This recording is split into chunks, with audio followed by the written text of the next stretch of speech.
నమస్తే అండి. నా పేరు షేక్ అబ్దుల్ ఖాదర్ బాషా. నేను బిజినెస్ డెవలప్‌మెంట్ మేనేజర్ అపెడాలో పనిచేస్తున్నాను. అపెడా అంటే మనకు agriculture and processed food export development authority. ఇదొచ్చేసి మనకు ministry of commerce, government of India అండర్‌లో వస్తుంది. మా రీజనల్ ఆఫీస్ మా హెడ్ ఆఫీస్ వచ్చేసి న్యూ ఢిల్లీలో ఉంది. రీజనల్ ఆఫీసెస్ మనకు తెలంగాణకైతే హైదరాబాద్‌లో ఉంది. ఆంధ్రప్రదేశ్‌కైతే మనకు వైజాగ్‌లో అయితే ఉంది. మనకు మనకు చూసుకుంటే ప్రొడక్షన్ అయితే చాలానే ఉంటుంది. రైస్ గానీ, మనకు ఫ్రూట్స్ గానీ, వెజిటబుల్స్ గానీ ఏదైనా గూడా ప్రొడక్షన్ ఎక్కువుంది. కానీ మనం ఎక్స్‌పోర్ట్ దాన్ని చేయలేకపోతున్నాము. ఎక్స్‌పోర్ట్స్ పరంగా చూసుకుంటే 2%, 3% మనం ఎక్స్‌పోర్ట్స్ అనేది చేస్తున్నాము. దాని విధంగా మనకు ఎక్స్‌పోర్ట్ చేయాలంటే అవగాహన లేదు. అంటే అవేర్‌నెస్ గూడా మనకు రైతులకి ఇవి అవేర్‌నెస్ అయితే లేకపోవడం వల్ల ఇది రీజన్ అయితే ఉంది. ఇది గాకుండా మనకు క్వాలిటీ ఇష్యూస్ అనేవి చాలా ఉంటాయన్నమాట ఎక్స్‌పోర్ట్స్‌లో. అంటే క్వాలిటీ బాగుంటేనే మనకు ఎక్స్‌పోర్ట్స్ అనేవి అవుతాయి. లేకపోతే రిజెక్షన్స్ అయ్యే ఛాన్సెస్ ఉంటాయి. ఇంకా మనకు ఎక్స్‌పోర్ట్స్ పరంగా చూసుకుంటే ఫస్ట్ మనం ఎక్స్‌పోర్ట్ చేయాలనుకుంటే మనం ఒక కంపెనీని ఎస్టాబ్లిష్ చేసుకోవాలి. ఆ ఎస్టాబ్లిష్ చేసుకున్న కంపెనీ పేరు మీద మనం bank account, pan card number same company పేరు మీద తీసుకోవాలి. దాని తర్వాత ఏందంటే మనకు ఐఈసీ అంటాము. ఇది ఇంపోర్ట్ ఎక్స్‌పోర్ట్ కోడ్ అంటాము. అది మనకు డీజీఎఫ్టీ అనే వెబ్‌సైట్ త్రూ మనం అప్లై చేసుకోవచ్చు. దాని కాస్ట్ మనకు రూ. 500 ఉంటుంది. దాని తర్వాత మనం అపెడా లైసెన్స్ అనేది తీసుకోవాలి. అది మనకు 5900 ఉంటుంది. 5 ఇయర్స్ వ్యాలిడిటీ ఉంటుంది. సో, ఈ అపెడా లైసెన్స్ తీసుకుంటే ఏందంటే, అపెడా అండర్‌లో మనకు 700 పైన ప్రొడక్ట్స్ అయితే కవర్ అవుతాయి.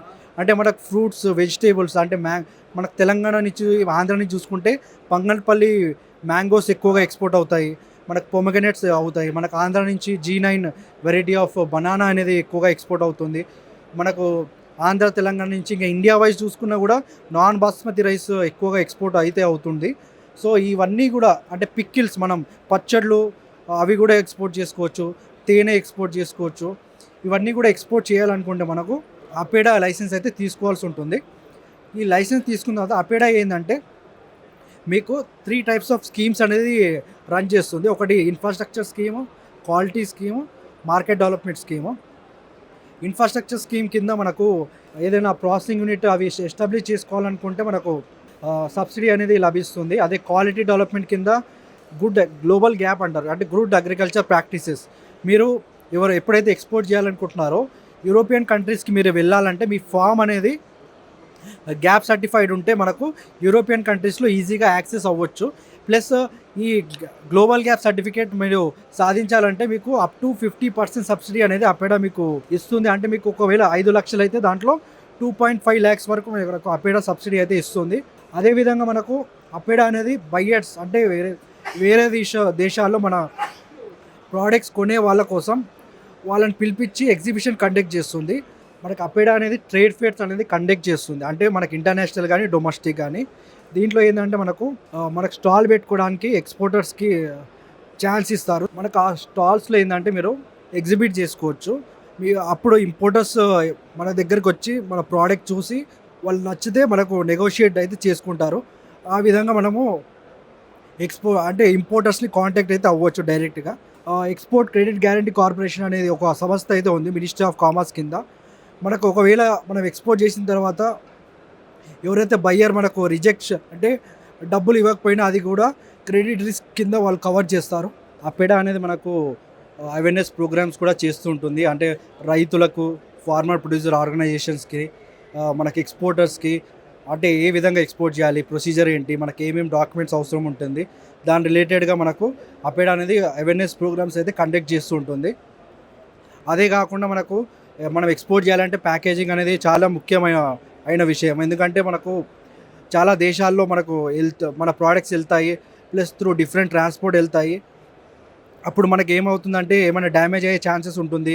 షెల్ఫ్ లైఫ్ పెరగాలంటే మనం ఏం చేయాలి అని దాని గురించి అపెడా అనేది ఇండియన్ ఇన్‌స్టిట్యూట్ ఆఫ్ ప్యాకేజింగ్‌తో కలిసి అవేర్‌నెస్ ప్రోగ్రామ్ చేస్తుంది. వాళ్ళేందంటే మీ షెల్ఫ్ లైఫ్ పెంచాలంటే ఎటువంటి మెటీరియల్ యూజ్ చేయాలి, లేబులింగ్ రిక్వైర్మెంట్స్ ఉంటాయి కొన్ని కంట్రీస్‌కి. అంటే ఇంత ఫాంట్ సైజ్ ఉండాలి, బార్ కోడ్ ఉండాలి, న్యూట్రియంట్ ఇన్ఫర్మేషన్ ఉండాలి. అటువంటి ఇన్ఫర్మేషన్స్ అన్నీ కూడా మనకు ఇండియన్ ఇన్‌స్టిట్యూట్ ఆఫ్ ప్యాకేజింగ్ అని ఉంది. వీలైతే మనకు సనత్ నగర్‌లో ఇండియన్ ఇన్‌స్టిట్యూట్ ఆఫ్ ప్యాకేజింగ్ ఉంది. వాళ్ళతో కలిసి మనకు అవేర్‌నెస్ ప్రోగ్రామ్స్ అయితే అపెడా కండక్ట్ చేస్తూ ఉంటుంది. అదే కాకుండా మనకు రైతులకు చూసుకుంటే మనం రైతులందరూ కలిసి ఒక ఫార్మర్ ప్రొడ్యూసర్ ఆర్గనైజేషన్గా ఫామ్ అయ్యి ఎక్స్పోర్ట్ చేసుకుంటే మనకు మంచిగా ఉంటుంది. ఎందుకంటే మనం ఒక సింగిల్ ఫార్మర్గా ఎక్స్పోర్ట్ చేయాలనుకుంటే మనం క్వాలిటీ కానీ క్వాంటిటీ కానీ మీట్ అయ్యే అవకాశం అయితే ఉండదు. అదే మనం ఫార్మర్ ప్రొడ్యూసర్ ఆర్గనైజేషన్గా ఫామ్ అయితే ఒక 500 ఫార్మర్స్గా ఫామ్ అయితే మనం ఎక్స్పోర్ట్ చేయాలనుకున్నప్పుడు ఆ క్వాలిటీ అనేది ప్లస్ క్వాంటిటీ అనేది మీట్ అయ్యే ఛాన్సెస్ అయితే ఉంటాయి. అదేవిధంగా మనం ఎక్స్పోర్ట్ చేయాలనుకున్నప్పుడు ప్రోడక్ట్ సెలెక్ట్ చేసుకునేటప్పుడు మేజర్గా చూసుకోవాల్సింది ఏంటంటే మన ప్రోడక్ట్స్ ఏవైతే ఉన్నాయో అవి రా ప్రోడక్ట్స్ కన్నా కూడా వాల్యూ యాడెడ్ ప్రోడక్ట్స్ కానీ ప్రాసెస్డ్ ప్రోడక్ట్స్ కానీ ఉంటే మనకు వేరే ఇతర దేశాల్లో ఏంటంటే ఎక్స్పోర్ట్ వాల్యూ కూడా ఎక్కువ ఉంటుంది, ప్లస్ మన వాల్యూ ఫర్ మనీ కూడా ఉంటుంది. మనకు వేరే దేశాల్లో చూసుకుంటే రా ప్రోడక్ట్స్ కన్నా కూడా ready to eat, ready to drink ఇటువంటి ప్రోడక్ట్స్ మీదనే వాళ్ళు ఎక్కువ ప్రిఫర్ చేస్తారు. ఫర్ ఎగ్జాంపుల్ మనం చూసుకుంటే మిల్లెట్స్లో రా మిల్లెట్స్ కన్నా కూడా మనకు అంటే చిరుధాన్యాల్లో మనకు వాటికన్నా కూడా మిల్లెట్ బేస్డ్ పాస్తా కానీ మిల్లెట్ బేస్డ్ బ్రేక్ఫాస్ట్ కానీ ఇవి ఎక్కువగా ప్రిఫర్ అయితే చేస్తారు. సో ఈ విధంగా మనం ఎక్స్పోర్ట్ చేయాలనుకుంటున్నప్పుడు వాల్యూ యాడెడ్ ప్రోడక్ట్స్ మీద ఫోకస్ చేసి మనం ఎక్స్పోర్ట్స్ అయితే చేసుకోవచ్చు. మనకు తెలంగాణ నుంచి ఎక్కువగా ఎక్స్పోర్ట్ అయ్యే ప్రోడక్ట్స్లో చూసుకుంటే Banganapalli mangoes, non basmati rice ఇవైతే ఎక్కువగా ఎక్స్పోర్ట్ అయితే అవుతుంటాయి. పొమగ్రనేట్స్ మనకు కొన్ని కంపెనీస్ ఉన్నాయి, వాళ్ళు పచ్చళ్ళు కూడా ఎక్స్పోర్ట్ చేస్తున్నారు. అదేవిధంగా ఐస్ యాపిల్ అంటే తాటి ముంజలు కూడా ఎక్స్పోర్ట్ చేయొచ్చు.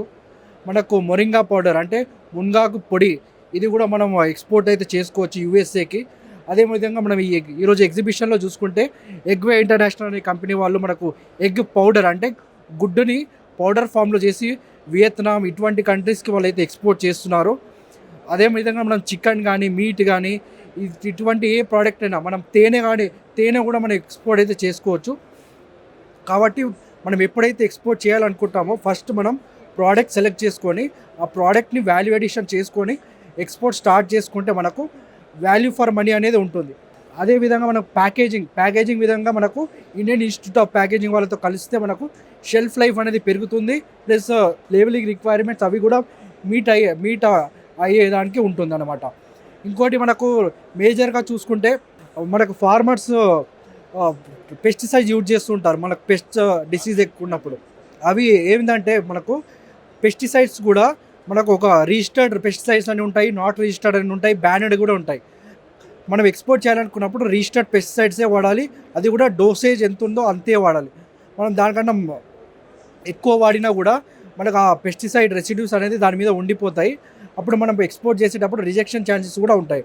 అదేవిధంగా మనం ఎక్స్పోర్ట్ చేసేటప్పుడు హార్వెస్టింగ్ చేసే కొన్ని రోజుల ముందు ఒక్కొక్క పెస్టిసైడ్స్కి ఒక్కొక్క టైం అనేది ఉంటుంది. అంటే హార్వెస్ట్ చేసి 10 days ముందు కానీ 15 days ముందు కానీ 30 days ముందు కానీ ఆ పెస్టిసైడ్ వాడడం మనం ఆపేయాలి.